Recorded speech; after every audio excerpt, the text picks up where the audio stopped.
بابرکت دن ہے۔ اللہ جل شانہ ہمیں اس دن کی اجتماعیت نصیب فرمائے۔ اللہ جل شانہ نے اپنے پاک پیغمبر صلی اللہ علیہ وسلم کو خاتم النبیین بنا کر بھیجا کہ نبی کریم صلی اللہ علیہ وسلم کے بعد کوئی اور پیغمبر رسول اور نبی نہیں آ سکتا کہ وہ آئے اور آ کر نبوت کا دعویٰ کرے۔ اب اللہ کے نبی صلی اللہ علیہ وسلم کے بعد انسانوں کی رہنمائی کی بھی ضرورت ہے، اور اللہ کے نبی آخری نبی اور پیغمبر ہیں، اور حضور دنیا سے پردہ فرما چکے ہیں۔ تو اللہ جل شانہ نے قرآن کریم کو قیامت تک باقی رکھا اور اس کی حفاظت کا ذمہ بھی خود لیا۔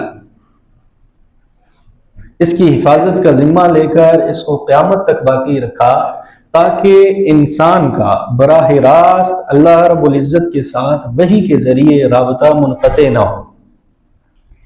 اور اللہ کے نبی صلی اللہ علیہ وسلم کے جو معجزات تھے ان میں سب سے بڑا معجزہ وہ یہی قرآن کریم تھا، اور قرآن کریم نے اس اعجاز کا بارہا ذکر بھی کیا کہ اہل عرب وہ فصاحت میں اور بلاغت میں اور حفظ میں ان چیزوں میں بڑا معیار رکھتے تھے، اور ساری دنیا ان کے ان صفات کی قائل تھی کہ عرب کی فصاحت اور بلاغت کا کوئی دوسرا ہم پلہ ہمسر نہیں ہے۔ قرآن کریم اپنی فصاحت اور بلاغت کی بلندیوں کے ساتھ اترا اور بارہا اہل عرب کو چیلنج کیا۔ ایک شخص کھڑا ہوتا، وہ فی البدی دسیوں سینکڑوں اشعار جو ہے وہ کہتا، یعنی کہ فی البدی کھڑے کھڑے کوئی جنگ ہوتی، کوئی اس کا خاندان ہوتا، تو وہ اپنے اس خاندان، اپنی جنگ، اپنی اس بڑائی اور اپنے خاندان کا اس بہادری کا ذکر کرتے ہوئے ایسی ذہانت اور فطانت تھی کہ فی البدی اشعار کہتے لوگ۔ اور جب کوئی شخص اپنے خاندان، اپنی قوم، اپنے قبیلے کی بڑائی کا ذکر کرتا خطابت کی صورت میں، تو دوسرے قبیلے کا شخص بھی کھڑا ہوتا اور اپنی فصاحت اور بلاغت میں اس پہلے شخص کو مات دے دیتا تھا۔ یعنی کہ کلام کرنا، بات کرنا، اس میں فصاحت اور بلاغت اور اشعار، اس میں عرب کا کوئی ثانی نہیں تھا۔ لیکن اللہ جل شانہ نے ان کی اس فصاحت کو، اس بلاغت کو اس قرآن کریم کے ذریعے توڑا اور بار بار چیلنج دیا کہ قرآن کی فصاحت تمہارے سامنے ہے، بلاغت تمہارے سامنے ہے، علم تمہارے سامنے ہے، ترتیب تمہارے سامنے ہے، لاؤ کوئی اس قرآن کریم کا مثل لا کے دکھاؤ۔ یہ ایسا اللہ کے نبی صلی اللہ علیہ وسلم کا اعجاز تھا، ایسا قرآن کریم کا معجزہ تھا کہ کوئی شخص بھی اس کا جواب نہ دے سکا۔ اور یہی وجہ ہے کہ نعوذ باللہ وہ قرآن کریم کو جادو کی کتاب کہتے تھے،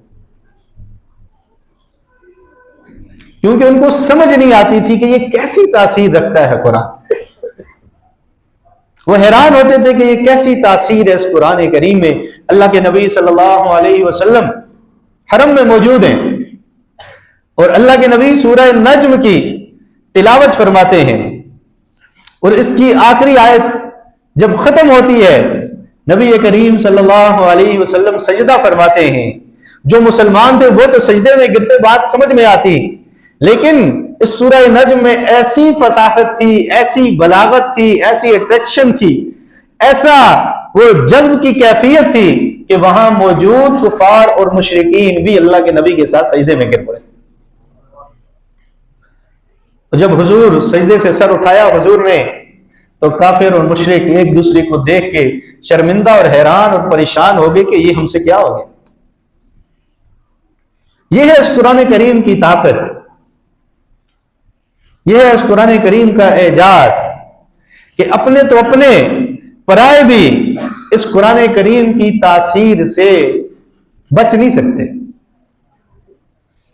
اللہ جل شانہ نے قرآن کریم میں خود ارشاد فرمایا کہ اگر ہم یہ قرآن کریم پہاڑوں کے اوپر نازل کرتے تو اس قرآن کریم کا اتنا بوجھ ہوتا، یہ قرآن کریم اپنے اندر اتنا وزن اور اتنی وسعتیں رکھتا ہے کہ وہ پہاڑ اس قرآن کریم کے بوجھ سے ریزہ ریزہ ہو جاتے.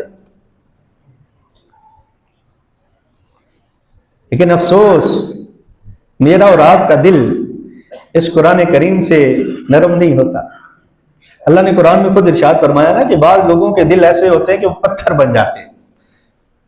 پھر اللہ نے پتھر کی تفصیل ذکر کی.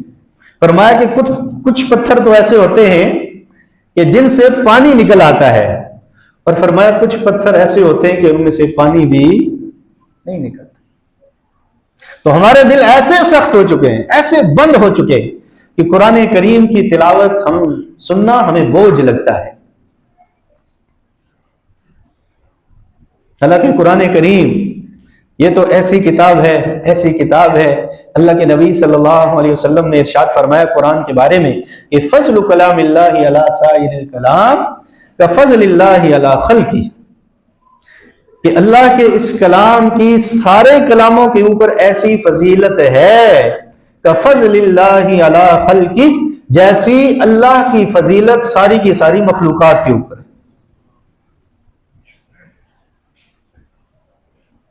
یہ قرآن کریم کی نعمت جس کو مل جائے، دنیا کی ساری نعمتیں ایک طرف اور اس قرآن کریم کی نعمت کا مل جانا، اللہ کی قسم یہ ان تمام دنیا کی نعمتوں سے بڑھ کر، تمام دنیا کی نعمتوں سے، آرام سے، سکون سے، آسائش سے بڑھ کر ہے. اللہ کے نبی صلی اللہ علیہ وسلم نے ارشاد فرمایا کہ ایسا شخص جو قرآن کے علم میں لگا رہتا ہے، جو قرآن کے ساتھ لگا رہتا ہے، قرآن کی تلاوت کرتا رہتا ہے، قرآن پڑھتا رہتا ہے، قرآن پڑھاتا رہتا ہے، اور اس دوران وہ ذکر اذکار نہیں کرتا کوئی اور.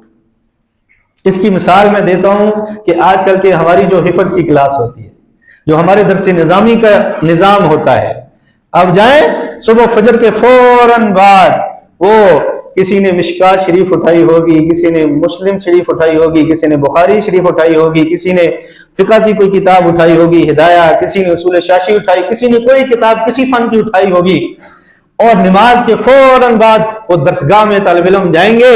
اور اسی طرح جو حفظ کی کلاس ہوتی ہے، وہ بچے جو ہی دعا ہوگی، امام صاحب دعا کریں گے، وہ فوراً اپنی درسگاہ میں جائیں گے اور فوراً اپنا سب کی منزل دہرانا شروع کر دیں گے. درس نظامی کے طلبہ اپنے اپنے فن سے متعلقہ کتابوں کو پڑھنا شروع کر دیں گے کہ ابھی فوراً استاد جی آ جائیں گے، کل کا سبق سنیں گے، اگلا سبق پڑھائیں گے. مطالعہ کر لیں، معلوم مجہول کی پہچان ہو جائے، جو معلوم ہوگا اس کا تکرار ہو جائے گا، جو مجہول ہوگا اس کا علم حاصل ہو جائے گا. اپنے لیے کوئی ان کا وقت نہیں ہے کہ رات تک بیٹھے رہیں، پھر نوافل ادا کریں اور پھر مسجد سے نکلیں. اللہ کے نبی نے فرمایا جو ایسے قرآن کے علم میں، قرآن کی تعلیم میں لگے رہتے ہیں کہ اللہ سے دعا کرنے کا بھی ان کو وقت میسر نہیں ہوتا اور ذکر اذکار کرنے کا بھی وقت نہیں ہوتا، اللہ فرماتے ہیں میں باقی سوال کرنے والوں سے زیادہ افضل اور اعلیٰ چیزیں ان کو عطا کروں. اور یہ بات آ گئی، میں عرض کر دوں، یہ جو لوگ ہوتے ہیں نا صاحب علم اور اخلاص ہو، آج کل اخلاص ناپید ہے، اخلاص ناپید ہے. منبر پہ بیٹھ کے بھی لوگ اخلاص کے ساتھ بات نہیں کرتے. اخلاص ہو، للہیت ہو، تقویٰ ہو، خوف خدا ہو، کوئی بات کی جائے تو اللہ کے لیے کی جائے، نہ کہ لوگوں کو خوش کرنے کے لیے، لوگوں کو ناراض کرنے کے لیے کی جائے. اللہ کے لیے اخلاص ہو اور بندہ اللہ کے لیے بولے، اللہ کے لیے پڑھے، اللہ کے لیے مطالعہ کرے، اللہ کے لیے لوگوں میں دعوت و تبلیغ کا کام کرے، لوگوں کی اصلاح کرے. اللہ وہاں سے رزق دیتا ہے جہاں سے انسان کو وہم و گمان بھی نہیں ہوتا، اور گھر بیٹھے دیتا ہے. قرآن کریم پہ غور کرو نا، تدبر اور تفکر کرو. اب میں مطالعہ کچھ اور کر کے آیا، لیکن یہ چیز میرے ذہن میں ابھی آئی حضرت مریم علیہ السلام کے حوالے سے کہ مریم علیہ السلام نے جب اپنے آپ کو اللہ کے حوالے کر دیا، جب اپنے آپ کو اللہ کے حوالے کر دیا اور دنیا سے اپنے آپ کو بالکل دنیاوی معاملات سے ختم کر دیا اور کمرے میں بند ہو کر اللہ اللہ کرنا شروع کر دیا، تو حضرت زکریا علیہ السلام وقت کے پیغمبر دروازے پہ کھڑے ہوتے ہیں، خود تالا کھولتے ہیں، خود کنڈی کھولتے ہیں، خود دروازہ کھول کے اندر داخل ہوتے ہیں، خود ارشاد فرماتے ہیں قالت یا مریم انا لکی ھذا، مریم دروازہ بند، کھڑکی کوئی نہیں، اندر تیرے پاس یہ پھل اور وہ بھی بے موسمہ آیا کہاں سے؟ قالت هو من عند اللہ. مریم فرماتی ہیں یہ کہاں سے آیا؟ اللہ کی. کہاں سے آیا؟ اللہ کی طرف سے. جب اللہ کے لیے ہو جاؤ تو اللہ تمہاری ضرورتوں کو وہاں سے پورا کرے گا جہاں سے تمہارا وہم و گمان بھی نہیں ہوگا. اور یہ آپ ایک مخلص سالم دین، مخلص قاری قرآن کے زندگی کے حالات دیکھ کے محسوس کر سکتے ہیں کہ پیٹرول ان ظالموں نے 458 کر دیا، لیکن پھر بھی آپ دیکھیں گے کبھی کوئی مولوی آپ کو روتا پیٹتا نظر نہیں آئے گا، سیاستدان بھی روتا پیٹتا نظر آئے گا، باقی سارے طبقات روتے پیٹتے نظر آئیں گے، لیکن آپ کو کہیں مساجد میں مدارس میں احتجاج نظر نہیں آئے گا کہ مولوی صاحب احتجاج کر رہے ہوں ہماری تنخواہ بڑھا دیں. قالت هو من عند اللہ. یہ اللہ کہلاتا ہے. اور لوگ پریشان ہوتے ہیں، اور اللہ نے ایسا نظام بنایا کہ ہم لوگ خود دیتے ہیں ان علماء کو، ہم لوگ خود دیتے ہیں، ہمارا دل کرتا ہے ان پہ خرچ کریں، اور پھر خود ہی سوال کرتے ہیں کھاتے کہاں سے. یہ اللہ دلوں میں ڈالتا ہے، یہ اللہ دلوں میں ڈالتا ہے. اور یہی مریم ہے، یہی مریم ہے. یہ نقطہ ابھی میرے ذہن میں ہے. یہی مریم علیہ السلام ہے اور حمل سے ہیں. اس وقت اللہ نے کیا حکم دیا؟ فرمایا مریم اب بھی آئے گا اللہ کی طرف سے، لیکن تمہیں خود ہمت کرنی پڑے گی. پیٹ میں بچہ ہے نا، عیسیٰ علیہ السلام، اولاد ہے. اولاد کے لیے جب تم اللہ سے مانگو گے تو پھر تمہیں ہمت کرنی پڑے گی. باوجود اس کے کہ حاملہ ہیں، اس کے باوجود اللہ حکم کر سکتا ہے کہ کھجور کا تنا ہلائے بنا کھجور کا درخت خود بخود کھجور کے خوشے نیچے لے آئے. اللہ کے حکم سے یہ ہو سکتا ہے، لیکن اس کے باوجود اللہ مریم علیہ السلام کو حکم دیتے ہیں مریم یہ کھجور کا درخت ہے، اس کے تنے کو ہلاؤ. ہمت کرنی پڑے گی، ایفرٹ کرنی پڑے گی، کوشش کرنی پڑے گی، پھر جا کے اوپر سے کھجوروں کے خوشے تمہارے لیے گریں گے. تو آل اولاد کے لیے جاؤ گے تو ایفرٹ کرو گے تو اللہ رزق دے گا، اور اگر اللہ کے دین کے لیے وقف ہو جاؤ گے قالت هو من عند اللہ. مریم پکار اٹھتی ہے میں نے کوئی ایفرٹ نہیں کی، کوئی کوشش نہیں کی، کوئی ہمت نہیں کی، کوئی میں نے کاروبار نہیں کیا، کوئی ملازمت نہیں کی، اللہ نے بیٹھے بٹھائے چارپائی کے اوپر اپنی طرف سے مجھے بے موسمہ رزق عطا کر. اور آج بھی اللہ دیتا ہے، اللہ کی قسم دیتا ہے. جاؤ مدارس میں، پتہ نہیں یہ بات کدھر نکل گئی. قالت هو من عند اللہ. اللہ کے لیے ہو جاؤ تو اللہ غیب کے خزانوں سے کھلاتا ہے، اور ایسا کھلاتا ہے، پیٹ بھر کے کھلاتا ہے کہ انسان کو وہم و گمان بھی نہیں ہوتا. تو ہمارے ہاں یہ چیز بڑا ایک مغالطہ مغرب سے ڈالا گیا. علماء کی تنخواہیں کم رکھی جاتی ہیں، حفاظ کی تنخواہیں کم رکھی. ہماری کمیٹی والے حضرات جو ہوتے ہیں ہر جگہ، ہماری ہر جگہ مولوی صاحب کو تنخواہ دینے میں، ان کی تنخواہ مقرر کرنے میں ان کا ذہن ایسے ہوتا ہے نعوذ باللہ جیسے مسجد کا سارا سرکل یہ اپنی جیب سے چلا رہے ہیں. حالانکہ سب سے اہم مسجد میں، مدرسے میں کیا ہے؟ وہ منبر پہ بیٹھنے والا خطیب ہے اور مصلی پہ کھڑا ہونے والا امام ہے، جس نے کوئی کاروبار نہیں کیا، کوئی ملازمت نہیں کی، باہر دنیا کا کوئی دھندا نہیں کیا، سب کچھ اپنی زندگی کی صلاحیتیں دنیا کے کاموں سے ہٹا کر اس منبر پہ اپنی صلاحیتیں لائیں، اللہ کے رسول کے اس مصلی پہ اپنی صلاحیتیں لگائیں.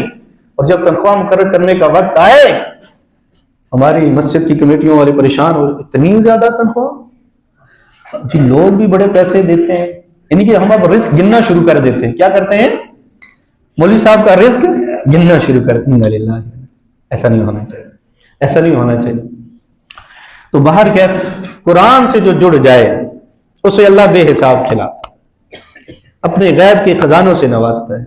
اس کے پاس رزق وہاں سے آتا ہے جہاں سے انسان کو وہم و گمان بھی نہیں ہوتا.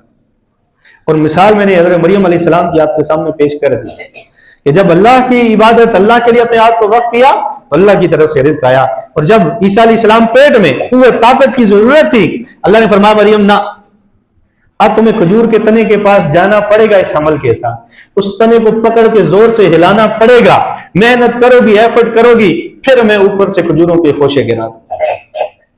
تو اللہ نے کتنا اعزاز دیا اپنی محبت میں فنا ہونے والوں کو، اپنے قرآن، اپنے دین پہ وقف ہونے والوں کو. اللہ کے نبی صلی اللہ علیہ وسلم کے اوپر نازل ہونے والا یہ قرآن، یہ کتاب ہدایت ہے، یہ پڑھیں گے تو ہدایت ملے گی، یہ کتاب رحمت ہے۔ ہم کہتے ہیں یا اللہ رحم فرما، یا اللہ رحم فرما، یا اللہ رحم۔ اللہ کی رحمت برستی ہے وہاں پر جہاں پر قرآن کریم پڑھا جاتا ہے، جہاں قرآن کریم پڑھایا جاتا ہے۔ یہ اللہ جل شانہ نے کتاب شفاعت بنائی ہے، جو اس قرآن کریم کو پڑھتا ہے قرآن کریم اس کی شفاعت کرے گا قیامت والے دن۔ حضرت بزرگ غفاری رضی اللہ تعالیٰ عنہ فرمایا اللہ کے نبی مجھے نصیحت فرمائی۔ درویش صرف انسان، حضرت بزرگ غفاری رضی اللہ تعالیٰ عنہ، تو اللہ کے نبی صلی اللہ علیہ وسلم نے ارشاد فرمایا علیک بتقوی اللہ، ابو ذر تقوی کو لازم پکڑ لو، اللہ کا خوف، اللہ کا ڈر، خوف خدا۔ کیا چیز؟ خوف خدا۔ گناہ کرو تو 1000 بار سوچو کہ اپنے اللہ کی نافرمانی کر لو، آنکھ اٹھاؤ تو 1000 بار سوچو کہ میں اللہ کی نافرمانی کر لوں، باپ کی نہیں، ماں کی نہیں، باس کی نہیں، دوست کی نہیں، بلکہ اللہ کی نافرمانی کر رہا ہوں۔ علیک بتقوی اللہ۔ حضرت ابو ذر رضی اللہ تعالیٰ نے فرمایا کہ حضور اور بھی کو نصیحت ارشاد فرمائی۔ حضور نے پھر فرمایا کہ تقوی کو لازم پکڑو۔ تیسری مرتبہ پھر فرمایا حضور اور بھی کو نصیحت فرمائی۔ حضور نے پھر فرمایا تقوی کو لازم پکڑو۔ فرمایا حضور اس کے علاوہ بھی کو نصیحت فرمائے، تو اللہ کے نبی صلی اللہ علیہ وسلم نے ارشاد فرمایا علیک بتلاوت القرآن، قرآن کریم کی تلاوت کو لازم پکڑ لو۔ کیوں؟ فرمایا اس لیے کہ یہ دنیا میں اللہ کی طرف سے تمہارے لیے رحمت کا ذریعہ ہے، اور آخرت میں اللہ کی طرف سے تمہارے لیے آخرت کا ذخیرہ ہوگا۔ ایک تقوی کو لازم پکڑو اور دوسرا قرآن کریم کی تلاوت کو لازم پکڑو۔ تو ہم آج کتنی تلاوت کرتے ہیں؟ ہمیں تو تلاوت کرنے کا طریقہ ہی نہیں آتا، ہمیں تو قرآن پڑھنا ہی نہیں آتا۔ اللہ کے نبی صلی اللہ علیہ وسلم نے ارشاد فرمایا، آخری حدیث مبارکہ سنا، حضور نبی کریم صلی اللہ علیہ وسلم نے ارشاد فرمایا جہاں قرآن کریم پڑھا جاتا ہے اور اس کی تدریس کی جاتی ہے، قرآن کریم کی تلاوت کی جاتی ہے، اس کی تدریس کی جاتی ہے، قرآن پڑھا جاتا ہے، پڑھایا جاتا ہے۔ یہ جو ہمارے ساتھ حال میں صبح سے شام تک بچے قرآن پڑھتے رہتے ہیں، اس کیفیت کو اللہ کے نبی نے بیان فرمایا۔ فرمایا جو قرآن پڑھتے ہیں، پڑھاتے ہیں، ان کے بارے میں اللہ کے نبی نے فرمایا اللہ جل شان ان کے اوپر سکینہ نازل فرماتے ہیں۔ سب سے پہلا انعام سکینہ پتہ کیا ہے؟ جب غزوہ بدر ہوا تو صبح جنگ شروع ہونی تھی، رات کو اللہ جل شان نے صحابہ کرام رضوان اللہ تعالی عنہم اجمعین پہ سکینہ نازل فرمائی۔ اس سکینہ کا اثر یہ تھا کہ صحابہ کرام فرماتے ہیں کہ ہم نے ایسی نیند کی کہ ہمیں یہ گمان بھی نہیں تھا کہ صبح ہم نے لڑائی کرنی، یعنی کہ صبح تلواریں اٹھنی ہیں، سامنے کھڑے ہونے والا کوئی چچا زاد بھائی ہے، کوئی سگا بھائی ہے، کوئی سگا باپ ہے، کوئی سالہ ہے، کوئی بے نوئی ہے۔ دل کی کیا کیفیت ہونی چاہیے؟ رات کو نیند ہی نہ آئے، لیکن اللہ فرماتے ہیں میں نے صحابہ پہ سکینہ نازل کی۔ سکینہ کا اثر یہ تھا کہ صحابہ نے ایسی نیند کی جیسے ان کو یہ گمان ہی نہ ہوا کہ صبح ہم نے جنگ کری۔ یہ ہوتی ہے سکینہ۔ اور اسی لیے میں نے عرض کیا پیٹرول 458 ہو گیا لیکن مولوی پہ آپ کو پھر بھی سکینہ نظر آئے گی، سکون اطمینان کے ساتھ جا رہا ہوگا، آ رہا ہوگا، زندگی کے معاملات چلا رہا ہوگا۔ اور دوسری بات اللہ کے نبی نے فرمایا وہ جگہ جہاں پہ قرآن پڑھا جاتا ہے، اس کی تدریس کی جاتی ہے، چاروں طرف سے اللہ کی رحمت اس کو گھیرے میں لے لیتی ہے۔ اور فرمایا تیسری فضیلت، اللہ کے فرشتے اس جگہ کو گھیرے میں لے لیتے ہیں۔ یہ جو بچے پڑھ رہے ہوتے ہیں، قاری صاحب پڑھا رہے ہوتے ہیں، ان پہ سکینہ نازل ہوتی ہے، اللہ کی رحمت چاروں طرف سے ان کو گھیرے ہوتی ہے۔ جس رحمت کے حصول کے لیے کبھی میں اور آپ نفل پڑھ رہے ہوتے ہیں، کبھی میں اور آپ گناہوں سے بچ رہے ہوتے ہیں، کبھی میں اور آپ صدقہ خیرات کر رہے ہوتے ہیں، اللہ رحم فرما دے، اللہ رحم فرما دے، اللہ رحمت سے نواز دے، اللہ کی رحمت خود آ کے ان حفظ کے بچوں کو چاروں طرف سے گھیرے میں لیے ہوتی ہے، اور فرشتے اس رحمت کو گھیرے میں لیے ہوتے ہیں۔ تیسرا انعام اور چوتھا انعام، اللہ فرشتوں کی مجلس میں ان لوگوں کا ذکر کرتے ہیں جو دنیا میں قرآن کی تدریس سے متعلق ہوتے ہیں۔ ممبر پہ کسی کا نام لے لیا جائے، حوصلہ افزائی کر لی جائے، اس کا دل کتنا خوش ہوگا۔ کوئی اے سی صاحب ڈی سی صاحب کسی کی حوصلہ افزائی فرما دیں, مقامی سطح پہ کوئی میٹنگ ہو مجلس ہو, وہ کہیں جی فلاں بندہ علاقے میں بڑا خیر والا ہے, بڑا صلح صفائی والا ہے, بڑے معاملات سیدھے کرواتا ہے. کتنی نیاز مندی کی بات ہے, کتنی اچھی بات ہے, اس کے لیے اعزاز کی بات ہے. تو قربان جائیں ان معصوم بچوں پہ, ان کے لیے کتنے اعزاز کی بات ہے کہ یہ جب صبح آ کے نیند کی حالت میں قرآن پڑھ رہے ہوتے ہیں, اللہ ان کا نام فرشتوں میں لے رہا ہو. تو سب سے آخری گزارش, اللہ نے اتنی زیادہ خیریں اور برکتیں اس قرآن کے ساتھ جوڑ رکھی ہیں. کتنی ہماری بدبختی ہے, کتنی بڑی بدبختی ہے میری اور آپ کی, کہ ہم اس قرآن کو دیکھ کر بھی نہیں پڑھ سکتے. چاہے جائے کہ زبانی کچھ ہمیں آتا ہو, ہمیں کہا جائے کہ اس قرآن کی تلاوت کرو تو ہم جیسے قرآن پڑھ رہے ہوتے ہیں. کیا اللہ نے ہمیں صحت نہیں دی تھی زندگی میں؟ 50 سال 60 سال 40 25 سال زندگی گزار بیٹھے میں اور آپ. کیا اللہ نے بولنے کی صلاحیت سے محروم رکھا ہوا تھا؟ کیا اللہ نے ہمیں قرآن ہم سے دور تھا کہ ہمارے پاس قرآن کا کوئی نسخہ نہیں تھا کہ ہم پڑھ اس کو سیکھ سکتے؟ اللہ کے پاس ہمارے پاس کیا عذر ہے جو ہم پیش کر سکتے ہیں کہ اللہ اس وجہ سے میں نے یہ قرآن پڑھنا نہیں سیکھا؟ اب بھی وقت گیا نہیں ہے. سب سے پہلا کام کہ ہم خود اس قرآن کریم کو پڑھنا سیکھیں. کوشش کریں گے نا انشاءاللہ.